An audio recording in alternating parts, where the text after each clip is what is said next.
Good morning, and thank you for joining me. My name's Richard Smith.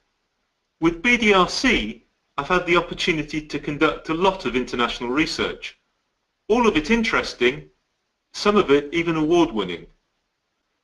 Over the next 20 minutes or so, with the help of some colleagues, I'm going to share some thoughts about how to conduct international research in a way that we believe genuinely adds value. Most of what I'm going to talk about is based on our experience of conducting for financial services brands, but in essence, they could be applied to any brand. In order to maximize return on revenues, international brands need to develop a coherent marketing strategy across multiple markets, one which helps them to market products and services internationally with limited local tailoring, and which helps them to group market sensibly based on local penetration, positioning, competitive environment, as well as cultural factors. Anyone who's lived in more than one culture understands there are things that make people different, and these can be at times confusing, amusing, or frustrating for the expat. But underneath these obvious differences lie the things which make us all human. Drawing on my own experience, time in South America is not thought of the same as it is in Europe. 10 minuticos may translate as 10 small minutes, but can be anything up to an hour. It took me some time to realize that if one arranges to meet someone for lunch at 1, there's little point in arriving before 2. I have a colleague from Nigeria who tells me that African time is even more flexible. But then the converse of this is that one quickly finds those points of connection, family, relationships, human experiences, that are the same for a Colombian as they are for an Englishman. Our view is that international qualitative research, and indeed international marketing, needs to focus on those areas of consensus. Because whilst culture is interesting, universality and consensus is where the strategy is, and where ultimately where the money is. Okay, so that's quite a bold statement. What's our rationale for this? Understanding difference, whether it's cultural difference between markets or differences between customer groups, can help you to segment and target customers with different communications and different products. But based on our experience of international work, a lot of differences between markets fall under the category of interesting rather than useful. It's really important to understand what makes people the same in relation to your products and services and in relation to your category. If you have no understanding of consensus, then you need a different proposition for every single segment within every single market you operate in. Of course, common sense tells us that people around the world are different. We look different. We eat different food. Our religions and philosophies affect how we look at the world. Wars have been fought over cultural difference. It's actually quite straightforward to create and analyze research data through the lens of cultural difference. There are usually some fairly obvious surface level differences between markets that can be ascribed to culture. As a consequence, a lot of international research reports focus almost exclusively on cultural difference. But there are equally important areas of difference that are sometimes overlooked by researchers. For example, how your brand is perceived differently between markets. Whether it has a different market share. For instance, you may be a lion in one market, but only a mouse in another. It's also about how mature the competitive environment is relative to your products and services, and also what your local brand heritage is, particularly where you might have acquired a local provider. Even the culture of your business may be different between markets, and this may have an impact upon how you design products, services, messages and marketing. We spoke recently with a client who told us that their strategy towards marketing globally only started to emerge once they started to think about consensus and difference with equal weight across all of the markets they were operating in. This led them to group markets not by geography or culture, but by other factors, such as the competitive environment and their existing positioning within that market. It's both counterintuitive and utterly obvious if one thinks about it. Wherever one goes around the world, people are people. Neuroscience makes no distinction between the brains of people from different races. Research has discovered a few areas of specialization. For instance, studies of Australian Aborigine children have shown that they have astonishingly accurate visual memories compared with children from other racial groups, which is assumed to have evolved as the result of a need to navigate long distances across relatively featureless landscapes. We also know that memory is something that can be developed with use. A classic example is the London cab driver, who has to memorize hundreds of routes in order to reach the required standard. But setting these small evolutionary variations and anomalies aside, science tells us that one human brain is pretty much identical to the next, and even the differences between male and female brains are reckoned to be quite subtle. If we think about behavioral economics, behavioral biases are also reckoned to operate globally. There have been a few academic papers recently challenging the degree to which certain biases operate differently across cultures, but nobody has yet suggested that there are some markets or racial groups for whom a particular behavioral bias just simply does not apply. I'd like to introduce, or perhaps reintroduce you to something called embodied cognition, which sounds a lot more complicated than it is. If you understand this concept, it fundamentally changes the way that you look at people and the way that you consider how they use language and how they think. Briefly, what the theory of embodied cognition suggests is that our experience as human beings is defined by how we experience the world through our senses. The quotation here is from a book by Lakoff and Johnson called Philosophy in the Flesh. What Lakoff and Johnson realised was that reason is not abstract or disembodied, but it is all about the nature of our brains, our bodies, and our bodily experiences.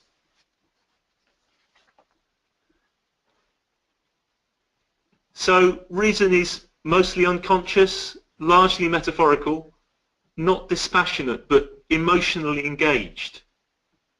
And therefore, it's universal or widespread across languages and cultures. I'd now like to introduce a colleague of mine from the other side of the world, Xu Wong from China, who's going to tell you a little bit about the way that surface metaphors across cultures can be quite similar. The Chinese has a different culture. There are cultural differences when you're dealing with this market. But I subscribe to Maslow's theory on hierarchy of needs. Basically, Chinese, Americans, Japanese, or Europeans have the same basic needs, security needs. I would say in terms of the initial basic needs, from food, putting food on the table and having security of job, family, survival, it is not any different in China compared to US, Japan, or Europe. What are we actually saying here? We're saying that people are pretty much the same wherever you go, if only because they're people and they're not dolphins or any other type of creature. Their brains work in the same way. Their perceptions are very similar because they all have the same number of arms, same number of legs, eyes and ears situated in pretty much the same place. And it's this physical construction that affects how they look at the world and how they learn about the world. Think of almost any invention or concept in the human world, however abstracted, and you can trace its origins back to either sensory experience or observations from the natural world. I'd like to share one example of universal consensus with you based on a financial services product which we all have in one form or another: insurance. In the West, there's a long history of insurance stretching back to the 19th century, where groups of individuals in different sectors got together in order to jointly protect each other. However, in other cultures, insurance and protection mean different things. For example, in China, a standalone life policy is very difficult to sell because it's just seen as tempting fate. In Brazil, home insurance is perceived as not particularly valuable, whereas home security is seen as extremely valuable. You might think this is a pretty good reason why you need to design and market insurance products based entirely on culture. But if you stand back from the cultural overlay, you start to find purchase drivers for insurance and protection that are the same across all cultures.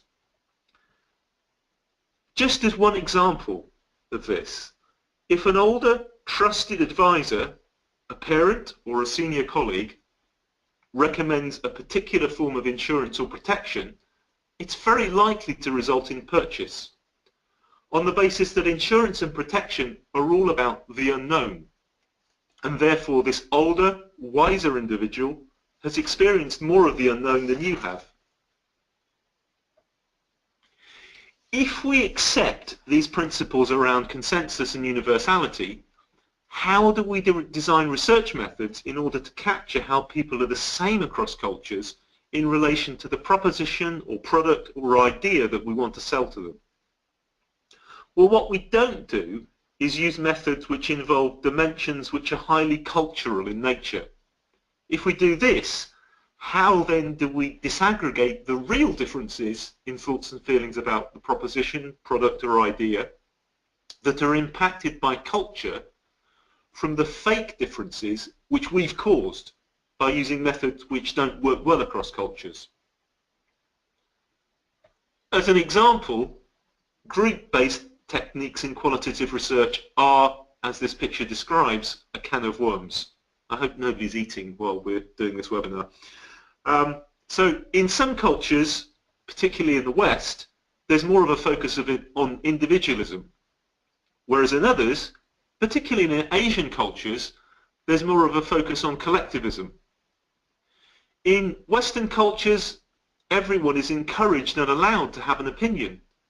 In some cultures, opinion is the preserve of senior males within the family or community. Even in the West, group methods are used very differently between Europe and the US. A colleague of mine is just about to describe this in some detail. Here in the US, focus groups are often high energy, fast paced, with an active moderator who guides the discussion and probes detailed questions, ensuring that all participants provide a measurable response. By comparison, focus groups in Northern Europe can be slower paced, where a moderator plays a more passive role, focusing on facilitating rather than controlling the group. These moderators may say very little, gently steering the conversation towards the broad objectives, or organically. In Southern Europe and South America, the moderator needs to allow for more elaborate and extensive conversations, even at times if the discussion goes off topic. As a result, when combining focus group insights across countries, a client may think they have discovered unique market characteristics, when in fact, it is the cultural and group dynamics driving the differences. Picking up on Matthew's comments, if you're going to design qualitative research across different cultures, you need to think very carefully before using group methods, where these differences are brutally exposed. You can do things to mitigate the differences, such as separating people by gender and age, or creating environments where individual opinions are encouraged. But in analysis, it's always going to be difficult to disaggregate the real differences from the differences you've created by imposing a method that in itself has implicit cultural meanings. We're going to touch on tools and techniques and innovation a little bit, but overall we believe that one-on-one depth-based techniques via whatever channel, can be face-to-face, can be telephone, can be Skype, are safer in that conversation is much less culturally loaded when freed from any group dynamic. They're also a more pragmatic approach which takes into account some of the practical issues. They avoid contamination or social pressure from other respondents. They can be slightly more time consuming, but you can design it to be very efficient. And also, they're less likely to be skewed by recruitment issues and the issue of repeat respondents or groupies, so you're more likely to find real people. Actually, touching on that last point, finding real people, the kind of people who you don't always find on research panels, is becoming more and more of a challenge. Here, my colleague James Myring has some thoughts about one solution we've discovered. Getting the right people to interview is absolutely vital for international research, and technology in some ways has made this much easier. We now have access to global panels of respondents in pretty much every market in the world, enabling us to quickly and easily conduct online research globally. What's more, lots of people now carry smartphones around with them, enabling them to fill in a survey literally anytime, anywhere. So, online panels have many strengths. However, there are issues. It can be difficult to get very senior, busy people to take part regularly in surveys. If people have been in a busy, demanding job all day and they're travelling around, they don't have too much time to complete surveys. What's more, the quality can vary a lot by country. In certain markets it can be very difficult to get robust numbers of verified interviews where we're happy with the quality control. Real genuine surveys, it can be a struggle. We've spent some time thinking about these issues and we think we've come up with a unique solution. We can now access a global sample of senior respondents pretty much across all major markets in the world. Unfortunately, we can't tell you too much about it at the moment, but all we can say is that it works. And it's very powerful because we can link up survey data with verified real-life behaviours. In some ways, that is the holy grail of research. Our own view is that if you're looking for universality, then you have to use methods and techniques which tap into what make people the same rather than what makes them different. You have to use methods which get beneath the surface, which is where a lot of the cultural and market differences sit. Broadly, we use and we recommend the following types of technique for international work. So techniques based on metaphor. So going back to the observation by Lakoff and Johnson, metaphor taps into the universality of the human experience based on shared sensory experience of the world. Techniques based on relationships between concepts, so whether one thing is bigger or smaller than another, higher or lower than another. This is particularly apposite for quantitative research, where language and to a lesser extent culture impacts on how rating scales are used. And this obviously has much lower impact on simple comparisons or on relative judgments. We also recommend techniques which attempt to understand implicit perceptions, so that is perceptions that are below conscious awareness, which may differ from those in conscious awareness. Techniques such as implicit association testing are very good for this. We also recommend experimental approaches, either qualitative or quantitative, picking up on some of the approaches used by academics and by public sector units such as the Nudge team here in the UK. What we achieve by using methods such as these is a better understanding of the universal frames and universal truths which underpin the relationships between similar types of consumers, wherever they are in the world, and the products, propositions and messages we have for them. Customer experience is a hugely critical area for businesses these days, wherever you are in the world. Happy customers stay with the brand. Unhappy customers don't. We looked at two separate approaches which, for different reasons, were difficult to apply to international research.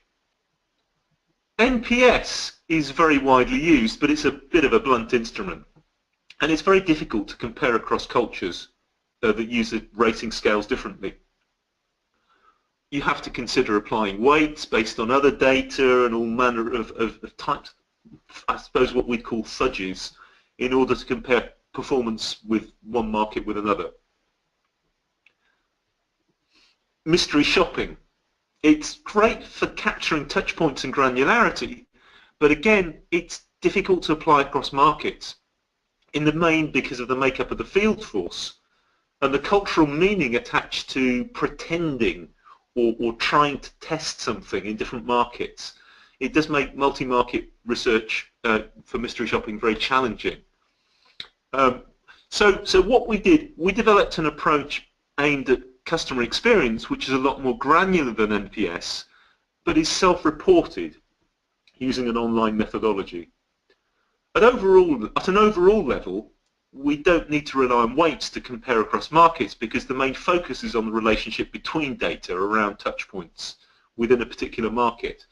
If we then need to compare across markets, we can weight based on those relationships rather than using any external or abstract numbers. The final subject we'd like to touch on is an absolutely critical consideration when conducting qualitative research in different markets. It's one I alluded to right at the beginning when I mentioned that someone living as an expat quickly develops an appreciation of what is cultural difference and what is universal human experience. Clients spend small fortunes on conducting international qualitative research. Travel is expensive, particularly if you're sending people to view research in different markets, as well as the moderators. Recruitment and incentive costs can be eye-watering. They can account for as much as 60% of the overall project cost. But the actual quality of the insight derives from who actually does the work, who talks to your customers, clients and prospects, and who makes sense of this for you. All too often, it's inexperienced local moderators conducting field work and doing much of the analysis. Whoever you select to do your international research, unless you use experienced researchers who've been around the block a bit and who can tell the difference between cultural difference and consensus across markets, then you'll never have insight which is solid enough to help you build a strategy. Particularly in an area like financial research, which can be highly complex or technical, you need people who are not necessarily experts in your subject area, but at a minimum are experts in research.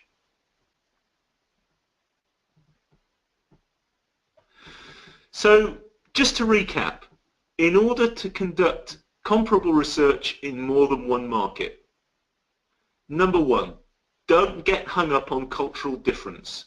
Use approaches which are able to cut through surface level difference and find deep level consensus. Number two, be open to new methods, be open to innovation and experimentation, be willing to test and learn, adapt research approaches from one market to another. Number three, whoever you engage to do your international research, insist on grown-ups who know their stuff across all the markets you work in and who've been around the block a few times. So that's all I have to say for now, other than to thank you so much for taking the time to listen to me natter on for so long. We're going to be sharing this webinar on a website for any colleagues that haven't had the chance to listen, and I'll be in touch with an email, by email with a link to this deck and to a video version of this. If you want to share it, then you can. So does anybody have any questions?